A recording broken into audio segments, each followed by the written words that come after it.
All right, fantastic. Well, I am excited today to have a returning guest to the podcast, the Insurtech Leadership Podcast. I'm Josh Hollander, and my guest today is Valkyrie Holmes. She is the CEO and co-founder of Faura, the climate risk intelligence platform that's changing how carriers underwrite and retain policyholders in the highest risk property markets in the country. We're going to talk about a number of updates since our last conversation, but we're going to focus in particular on something new she's rolling out called a retention engine for high-risk consumers. We're going to unpack what that means, why MGAs are suddenly Valkyrie's favorite three-letter acronym, and what it takes to lead a scaling InsurTech when you're the youngest person in every room you walk into. Valkyrie, welcome back. So good to be back, Josh. Always fun. We're starting the conference circuit again, so I'm sure I'll see you at some of these events in person one of these days. Exactly. It comes up fast, that's for sure. So great. Well, maybe just for those who haven't heard the last episode, or for those who possibly don't know you, although I find that hard to believe given your social media presence. But nonetheless, maybe you could just give a quick background about yourself and the company. Yeah, for sure. So my name is Valkyrie Holmes. I started Faura with my co-founder, Amanda Southworth, about almost 4 years ago now. And we've gone through a lot of different iterations of what has now turned into the program that we'll be talking about more in depth today. But my background started off in data science. So I first worked for NASA Space Institute, monitoring satellites. And then I worked for SpaceX on their commercial rideshare team. So very different than what I am doing now. But I think it was a good launch pad for just starting to think about problems from kind of first principles. And then I got a grant to pursue climate research, and that kind of spun into the initial concept for Faura. Mostly the idea that we need to make it easier for people to understand their risk of natural disasters, and then also reduce their risk, particularly in the homeowner space. So just a lot of work to be done on the prevention side, especially 5 or 6 years ago when we first started exploring this problem. And I'm excited to talk a little bit more about it too. All right, great. So last time you were on, I think it was more about wildfire survivability scoring. And now I think it's moving into home resilience reports. And potentially there's some things that are consumer facing as well as industry facing. So maybe you could share a little bit more about kind of what it's evolved to. Yeah, for sure. I think for the initial kind of concepts around Faura, they all stem from this idea that for a long time we've been using traditional hazard models to understand climate risk or natural disaster risk in the property space. And that has its place. That's been extremely successful for us so far. But now the risk is changing and the climate is changing. And so how do we start to enhance our risk management strategies in the way that we select properties based off of the fact that now it's not just about where disaster is going to happen, it's about which properties are most resilient or are able to withstand those effects over time. So that's where the first kind of instance of Faura began, is how do we quantify resilience of every independent structure? And so we built a survivability model on top of building materials, conditions, any specific resilience characteristics we can find to get really granular into the structure itself versus the neighborhood or even zip code level. And then after that, we started to get back to kind of like the core mission of the company, which was, okay, we saw early on that homeowners have a hard time understanding what their risk is or justifying doing mitigation activity. We all know, if you're a homeowner, there's a ton of different things going on that you don't want to have to worry about insurance or like mitigating property risk unless there's like real incentive or something behind it. And so we kind of went back to the drawing board a little while ago to think about, okay, how are we actually solving that problem? Because historically, many carriers have been very good at predicting where risk exists, but have very little control over how that risk changes after the policy is written. And so we have a lot of property data, but much less behavioral data to act on. And the tools that we have at our disposal are essentially non-renewing or canceling business, or telling a homeowner, hey, if you do these 3 things, we'll continue to insure you. But the process of customer success in that field is much less developed because we haven't had to develop it, right? So now the biggest thing that we've been focusing on is this idea that we can help with engagement of policyholders to turn them into more active risk managers. So we've developed what we call our home resilience program. We work with carriers and brokers to facilitate home resilience reports to homeowners. So we kind of handle all of the communication back and forth, FAQ kind of stuff with policyholders when they get a report. And that report essentially tells them, here's what your risk is. Here are the things you can do to reduce your risk. Here are products and services that can help you do those things. So it's a different way of kind of framing the entry point of a survivability score and making it more transparent to the user while not sacrificing any of the basically like lack of efficiency in a lot of these more manual processes when it comes to talking directly with the homeowner. So yeah, it's been interesting to see kind of what we can do there. And are you still primarily focused on wildfire, or is this, broader home resilience?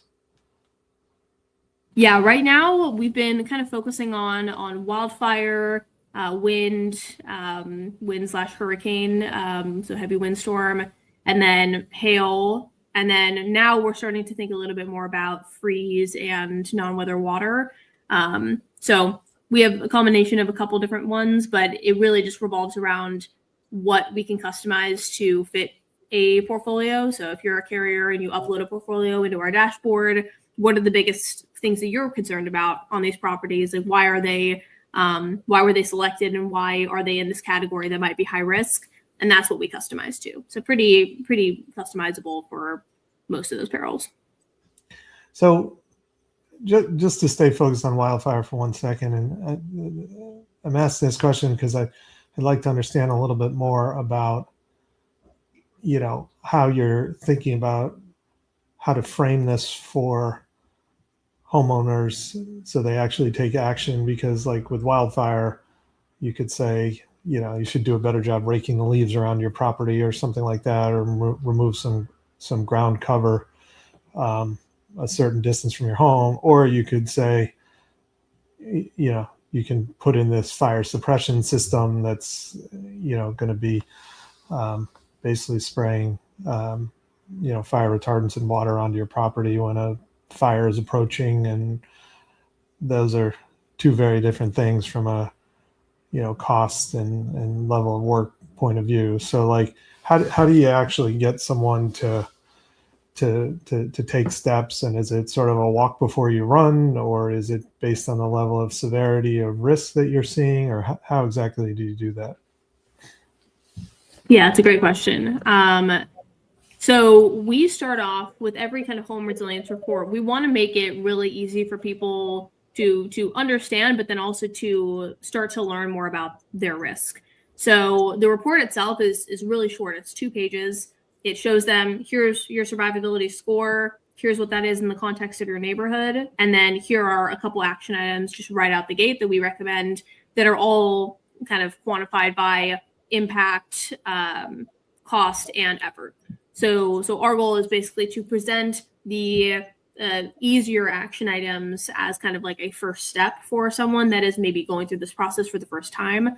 And then we get more granular or more specific in terms of like the medium or harder action items as we go along. So it's all about momentum in a lot of these cases, and presenting all of that data kind of upfront, very transparent.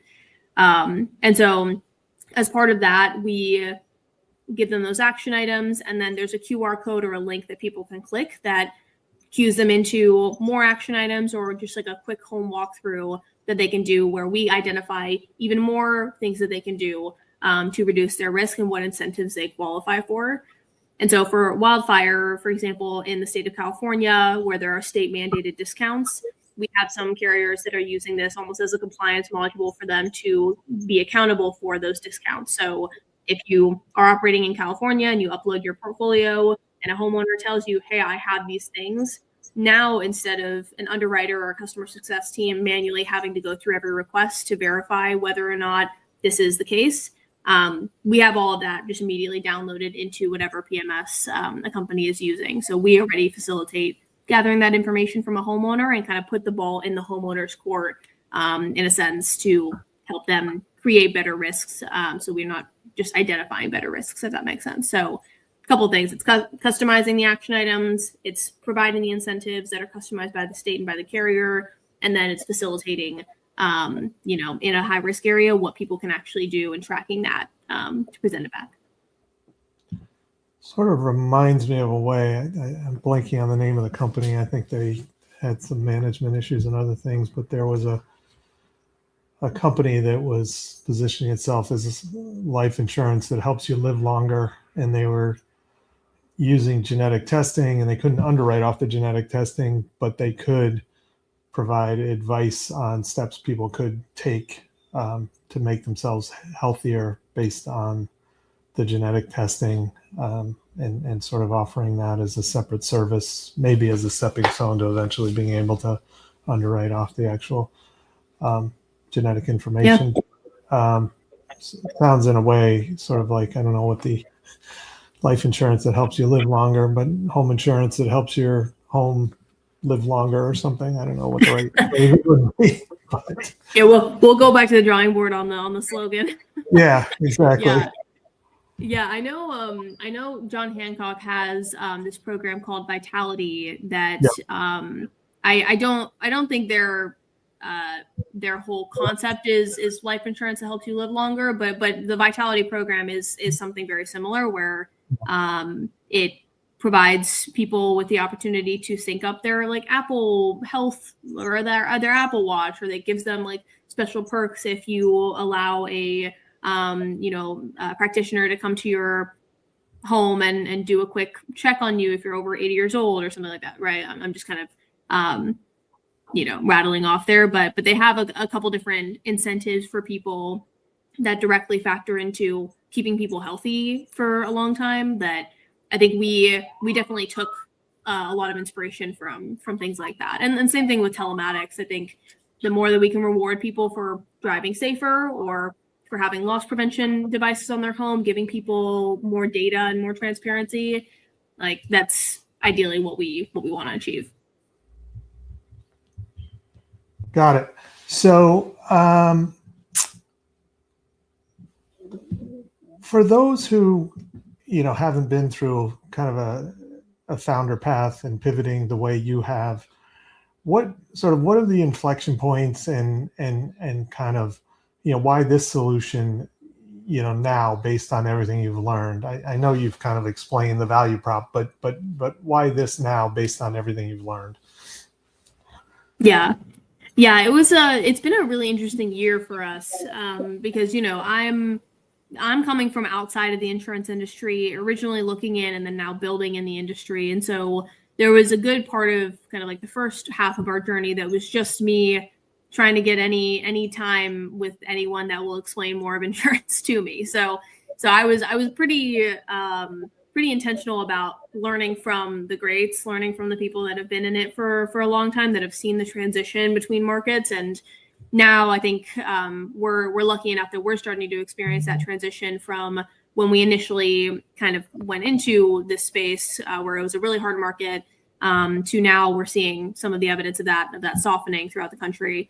And so going through, I think one of the major inflection points last year was actually just going back to that company mission. As cliche as it sounds, I think I always tell everyone, if I thought the solution for helping us build more resilient property infrastructure was in like specifically real estate or was in building science or was in any other space besides insurance, I would be there. But I really do think that insurance, and I've said this before, is just a very unique financial incentive mechanism that helps people understand their risk and reevaluate their risk year over year. So if we can use that to our advantage, and we've always been a pretty mission-driven company, if we can use that to further this mission of helping everyone better survive natural disasters, then there has to be something here. And we've seen that, over the last few years of us building, that there's, we've said internally, it's like there's something here that people really gravitate towards. And I think now we've gotten to the point where we have pinpointed that a lot of it is the ability to bring a consumer into this world and help them actually make those difficult choices or weigh those difficult choices that ultimately helps us share the risk. Like I hear that all the time from carriers, this misconception that a lot of people have now that kind of funnels into the same kind of concept of like insurance is a necessary evil, where people expect to have insurance and it will pay out and that's all they need.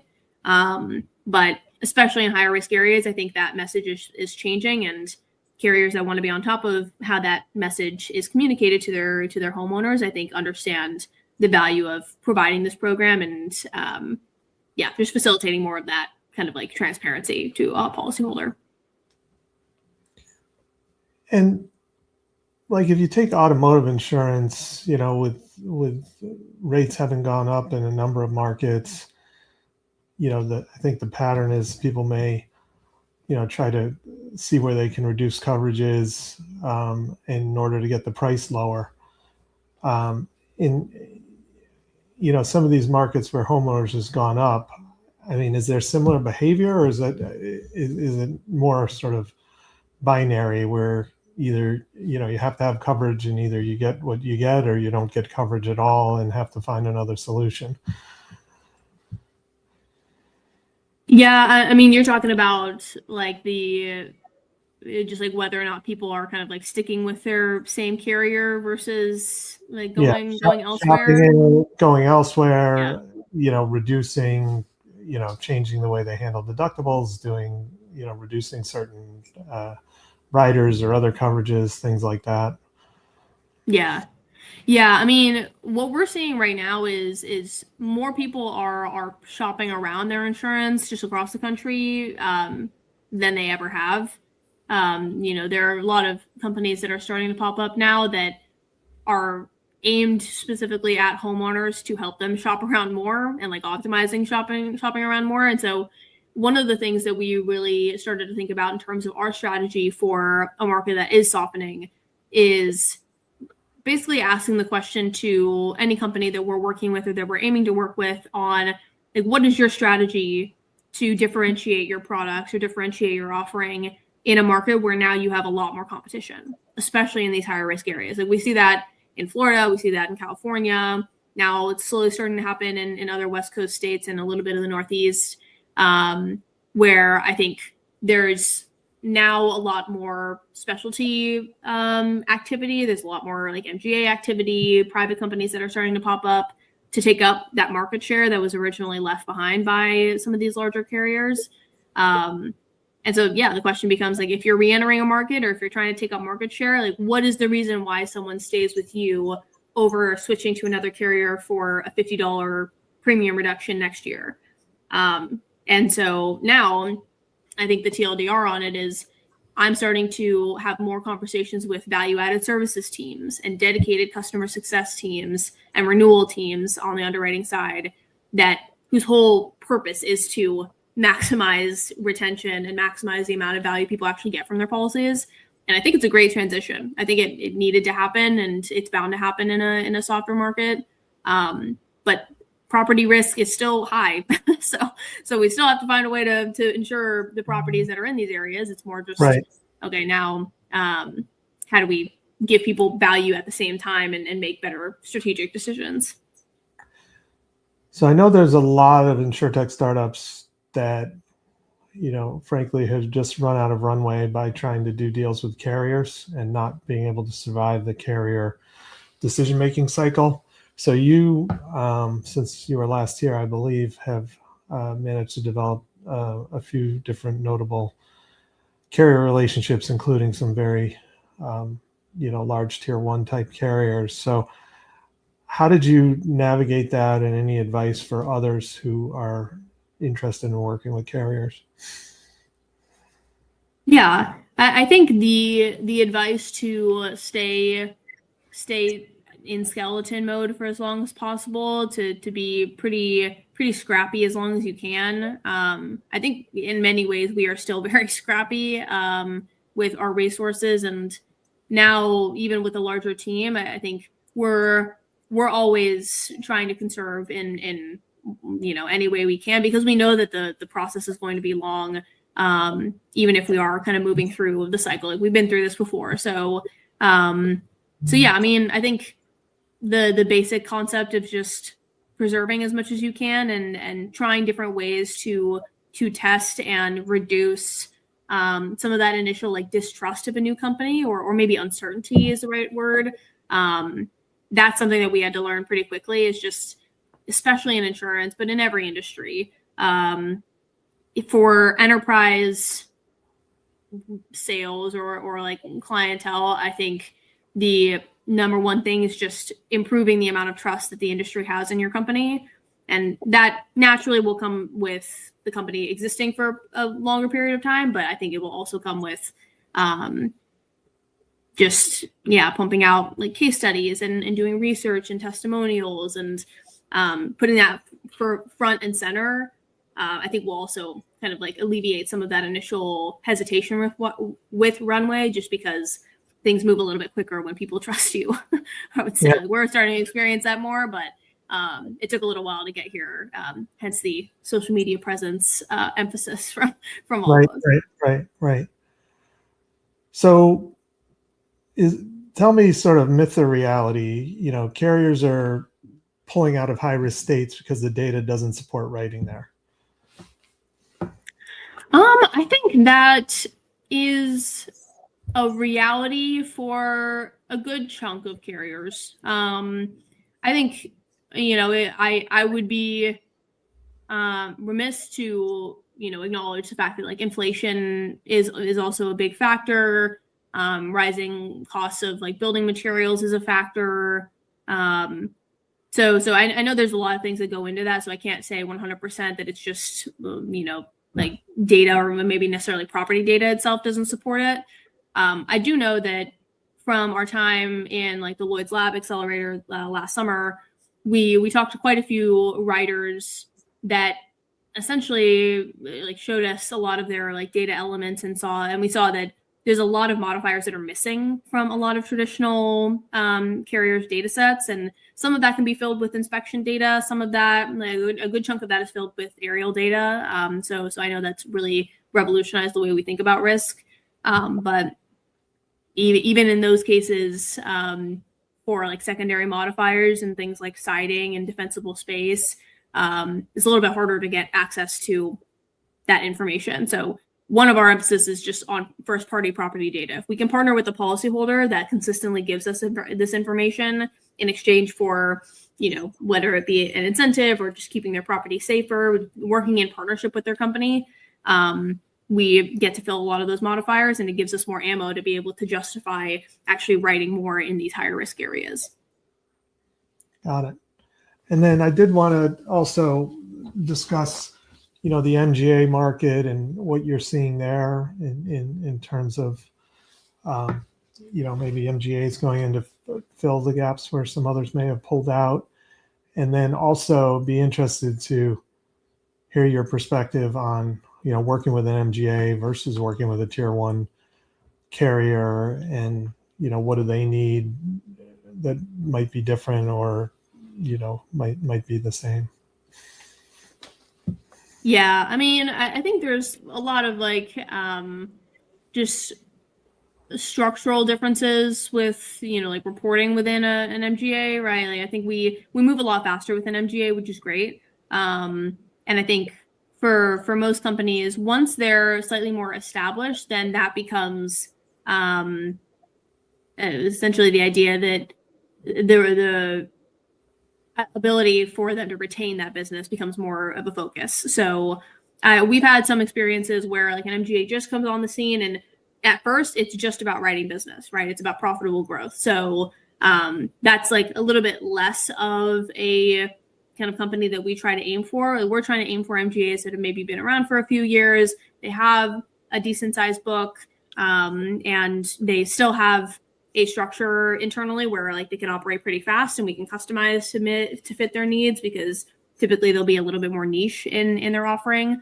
But I think besides that, that's really what we try to aim for. With larger carriers, I find that they typically have more developed customer success teams, but in the same way that we're seeing a lot of carriers are used to being pretty manual, I still see pretty large, like multiple billions in premium companies manually typing out letters to policyholders about what they can do to reduce their risk. And so that's a slightly, I would almost say, easier conversation to have, because they've experienced this pain over, in most cases, decades of not being able to write a property or having to non-renew a property because, hey, if you don't do these things, then we can't write that business. So we're trying to just increase the amount of tools that people have at their disposal to be able to write and retain business and provide a better experience. So the lowest lift we can make that as possible. That's really what we're trying to do. Okay. And then you've also got some platform partnerships, I think, that create opportunities for embedded distribution. So maybe you could share a little bit about that, but I'm again wondering, I know you've been around for 4 years, but still a relatively lean team. How are you managing sort of direct distribution, embedded platform, channel, all these different things, with a lean team? Yeah, we've been very fortunate to have so many kind of like distribution partnerships with partners that can see the future of InsureTech. They can see 5 steps ahead even of us when we're thinking about how the industry needs to evolve. And so they've made it very easy for us to work together. And I really do think that distribution partnerships is where we need to be, especially in insurance. And yeah, I mean, we try to keep everything pretty scrappy, but it's interesting because the system that we built, we knew that we needed a ton of distribution partnerships to be able to account for different customizations for carriers. And so because of that, we built a system that is essentially composable. So we can pick any kind of endpoint, any report generation, any field, any disaster, make any tweaks based off of the account, and then just ship it off. And it's really easy for any distribution partner, any carrier, any broker, anyone that's using the platform to, again, like kind of compose their own version of what they're using with Faura. That took quite a while, and it's a result of our very talented engineering team, because they kind of recognized that we needed that flexibility. And, we're still changing things all the time, but we needed a system that could handle that, especially being a little bit leaner. Yeah. So I don't know that anybody can predict 3 years ahead these days, given everything that's going on in the world.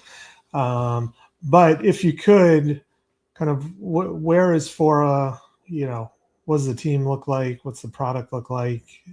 What's your role? What's your leadership team look like? Yeah, I think in the next 3 years, right now we're almost entirely personal lines, kind of, single family homes, but we've started to do a little bit of work in larger scale residential properties. And in the next 3 years, I hope, and I kind of, we're on track to expand into commercial properties by that point. So that will be a whole other endeavor that we will, have to customize for, which is exciting. I'm particularly excited on kind of more of the small business side, because I think it's a pretty natural progression from, residential homeowners. And so we'll definitely be experimenting there. We cover quite a few perils right now, but eventually expanding again more into non-weather water and hail and, even in earthquake in some areas. We have a couple different earthquake products, but I think making it more more specific in those areas, the more that we can make pointed recommendations, the better. And then I hope we're working with every carrier. So that is my hope and dream.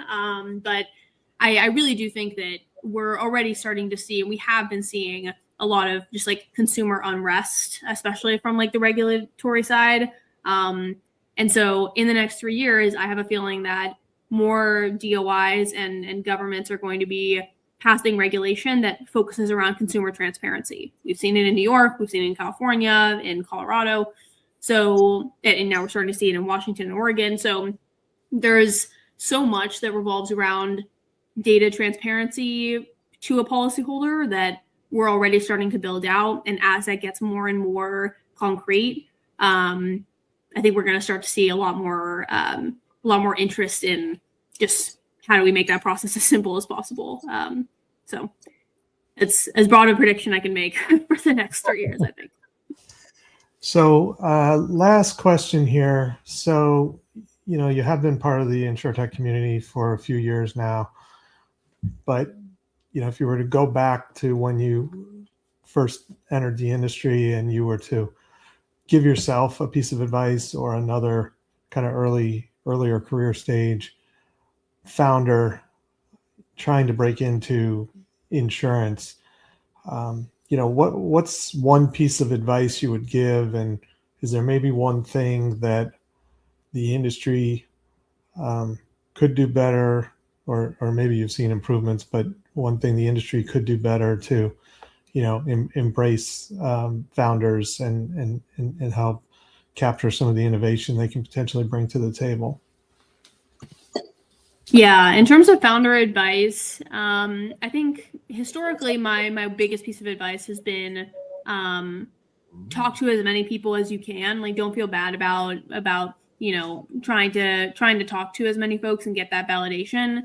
As an early stage founder, I think a lot of like first time founders will think about the fact that you're like wasting people's time, or that like, it's maybe not worth it to tell people your idea because someone might steal your idea. And like, I have talked to so many people in this industry, and 99 times out of 100, people are more than willing to give back because, they understand that the insurance industry is complex and sometimes can be confusing. And most of the people that are in insurance are also like relatively tech forward, I would say, especially in the InsureTech space. So that used to be kind of my basic concept. But now I would say like my most recent advice has just been like stick with the most specific version of your company mission as possible. I think when we got into insurance, there was like a ton of things that people suggested we could do. And so we went a ton of different ways, but ultimately we came back to the company mission and we developed a product that fit the company mission. And that's what we initially got validation for. And now it's like working pretty well. But we had to learn a lot in that time period. So yeah, I would say that's a big one. And I think companies are definitely warming up to InsurTechs. I have really enjoyed a lot of my conversations with our current partners and even the procurement cycles that we're going through. Like, granted, they're long, but we all understand that they're long, and there's like a lot of different kind of loopholes and things that we can use to get people information sooner and design a pilot program that fits everyone's needs. So I think it's really a push and pull, but I think just carriers being open to talking about or basically letting a startup lead them through their standard process. I think that's really where we're going to be able to move things along, is leading by example, if that makes sense. Yeah. Well, Valkyrie, appreciate you coming back on the podcast. Anything else you'd like to share before we wrap up? We're on the road starting this week, but we'll be in Chicago for the NAMIC event first week of March, and then we're kind of going all over. So if you'd like to follow along or meet up with us, follow us on LinkedIn. And yeah, besides that, I think we're doing some pretty cool stuff. So excited to share more. Okay, great. Well, Valkyrie Holmes, CEO and co-founder of Faura, thanks so much for joining me on the Insurtech Leadership Podcast.